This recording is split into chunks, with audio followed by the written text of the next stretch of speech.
तो hello everyone, आज हम देखते हैं त्रिकोणमिति समीकरण को हल कैसे किया जाता है। ठीक है, ये क्वेश्चन है आपका। ठीक है, cos theta upon cosec theta plus 1 plus cos theta upon cosec theta minus 1 equal to 2। इस समीकरण को हमको क्या करना है? हल करना है। क्या करना है? हल करना है। अब देखते हैं कैसे हल करना है।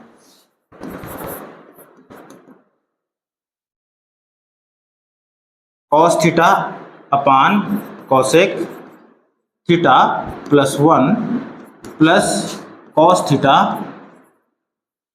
अपान cosec theta minus 1 equal to 2। हल कीजिए बोल रहा है ना यहाँ पर। तो हमको क्या करना है? यहाँ पर दोनों पक्षों को लेकर चलना है, बराबर 2। समझ में आ रहा है ना?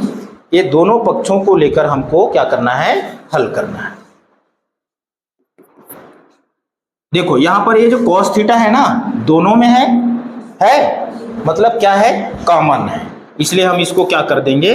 cos थीटा को बाहर निकाल देते हैं। ठीक है, यहां बच जाएगा 1 अपान cosec थीटा प्लस 1 प्लस ये प्लस है ना, यहां से भी निकल चुका है, cos थीटा बाहर निकल गया है ना, तो यहां हो जाएगा cosec theta minus 1 equal to 2। समझ में आ रहा है? अब यहां पर देखो 1 अपान cosec थीटा प्लस 1 1 अपान cosec थीटा माइनस 1, ये अंश हर के रूप में है ना? समझ में आ रहा है ना? ये अंश है, ये हर है। अगर ऐसा रहता है ना, अंश हर के रूप में, तो हम क्या करते हैं इसको जी? हर का लघुत्तम समापवर्तक निकालते हैं या फिर हम उसको गुणा करते हैं। ठीक है, तो हम ये दोनों को क्या कर देंगे? गुणा कर देंगे। ठीक है, और ये हो जाएगा आपका त्रियक गुणा होगा। ये इसके साथ दूसरा का हर पहले पद का अंश के साथ गुणा हो जाएगा और पहले पद का हर दूसरे पद का अंश के साथ गुणा हो जाता है। ठीक है, तो ये है आपका cos थीटा, ये गुणा करते हुए ले जाओ। ठीक है, या ये दोनों का गुणनफल क्या हो जाएगा? ये माइनस का है, इसका दोनों का वर्ग हो जाएगा। cosec थीटा, ये क्या है जी? cosec थीटा प्लस 1, ये cosec थीटा माइनस 1। एक फार्मूला है, बताया हूं मैं फार्मूला, है ना? क्या? a का स्क्वायर माइनस b का स्क्वायर। ठीक है, तो ये हो जाएगा cosec स्क्वायर थीटा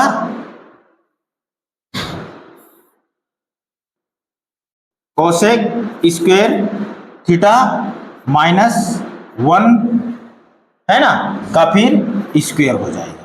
ठीक है, अब इसको गुणा कर दो, ये हो जाएगा इधर जाकर cosec थीटा माइनस 1। ठीक है, और ये हो जाएगा, ये प्लस का चिन्ह है तो प्लस का चिन्ह, ये इधर जाके गुणा करेगा त्रियक, है ना? ये प्लस वाला है ना, cosec थीटा प्लस 1 गुणा हो गया। समझ में आ रहा है ना? ये दोनों का क्या कर दिए? हम गुणा कर दिए। एक फार्मूला है, अभी लिखना होगा। ठीक है, इक्वल टू 2। फार्मूला क्या है? देखो मैं बोला हूं बीजगणित का सारे फार्मूला याद करोगे।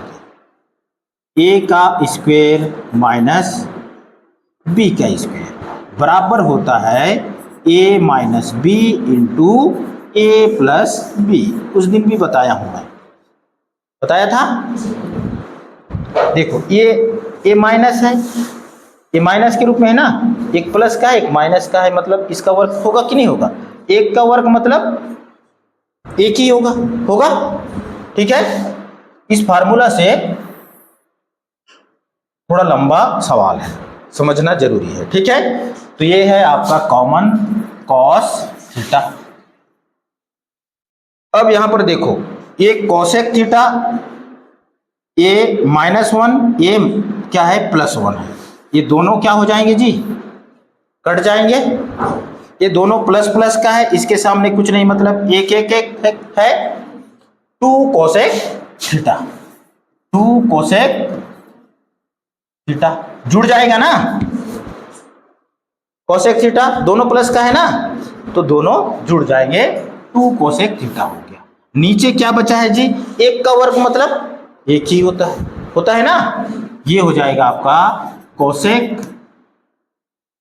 Square theta -1 equal to 2। समझ में आया? यहां तक किसको समझ में नहीं आ रहा है? सबको आ गया ना कि नहीं आया? फिर से मैं रिपीट करूंगा। अब त्रिकोणमिति पढ़े ही नहीं हो तो कहां से समझ में आएगा? समझ में आ रहा है ना? पढ़ोगे तो समझ में आएगा, ठीक है? फिर से बताऊंगा मैं इसको। अब देखो यहां, इसके बाद क्या करोगे, कोष्टक खोल दो। ये जो कोष्टक है ना, खोल दो, इसके आगे कुछ नहीं होने वाला है फिलहाल के लिए, ठीक है? तो कोष्टक खोल देते हैं, तो ये हो जाएगा 2 cosec theta into cos theta upon cosec square theta -1 equal to 2 हो गया। इसके पूर्व में ही मैं बताया था आप लोगों को कि जो 9वीं क्लास में जो त्रिकोणमिति पढ़े हो ना, अपोजिट और उसका समीकरण, ये सब चीज याद रहना चाहिए। जो 9वीं में पढ़े हो, अच्छा से जो पढ़ा है ना, उसको 10वीं में त्रिकोणमिति बिल्कुल भी कठिन नहीं। अब थोड़ा सा झांकना पड़ेगा, समझ में आ रहा है ना? क्योंकि यहां तक का क्वेश्चन तुम्हारा तिमाही में आना तय है, ठीक है? इसलिए मैं बता रहा हूं, ठीक है? अब देखो, cosec square theta -1 equal to होता है tan स्क्वायर थीटा। क्या होता है? tan square theta. तो हम इसको लिखेंगे यहां 2 cosec theta into cos theta. इसके बराबर होता है क्या? फार्मूला है, ठीक है?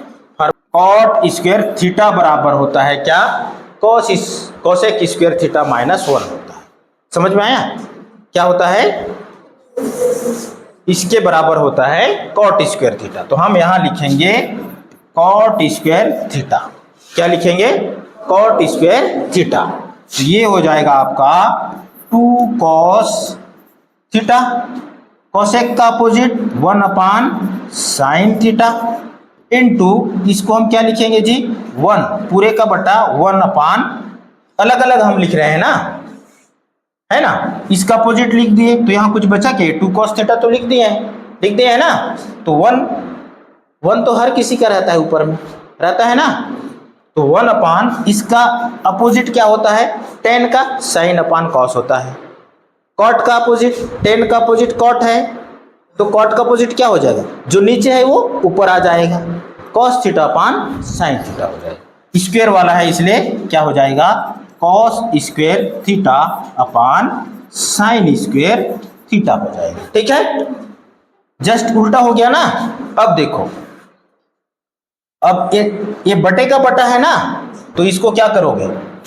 ऊपर ले जाओ, 2 cos theta 1 upon sine theta into, इस साइन ऊपर चला जाएगा, sine square theta upon cos square theta equal to 2 हो गया, ठीक है? अब देखो यहाँ कॉस स्क्वायर थीटा, ये एक कॉस है, इसका घात कितना है? कुछ नहीं, मतलब 1 है ना?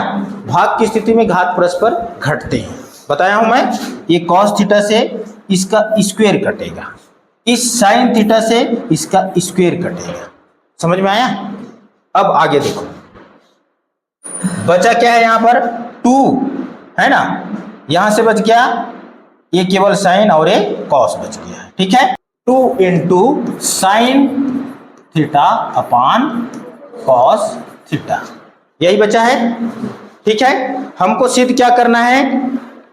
क्या मतलब उत्तर लाना है, हम हल कर रहे हैं ना, उत्तर लाना है। तो ये हो जाएगा, इसके बराबर क्या होता है? देखो, बराबर 2, तो ये हो जाएगा 2 sign theta upon cos theta बराबर क्या होता है? बताया था मैं अभी, tan थीटा बराबर होता है sine theta upon cos theta, यही है sine theta upon cos theta. तो हम इसको क्या लिख सकते हैं? tan theta. Tan theta equal to 2, तो ये हो जाएगा आपका, देखो ये 2 उधर जाएगा तो क्या होगा, टेन थीटा बराबर हो जाएगा 2 से 2 भाग जाएगा, 1 बच गया, कितना बचा 1, टेन थीटा बराबर हो जाता है, टेन कितने अंश का मान 1 होता है जी, मालूम है, नहीं मालूम है, टेन 45 अंश का मान कितना होता है, 1 होता है, टेन कितने अंश का मान 1 होता है, टेन 45 अंश का मान 1 होता है, मतलब ये हो जाएगा आपका टेन 45,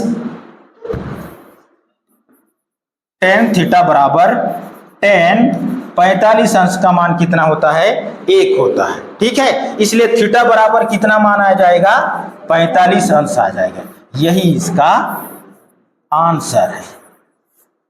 समझ में आया।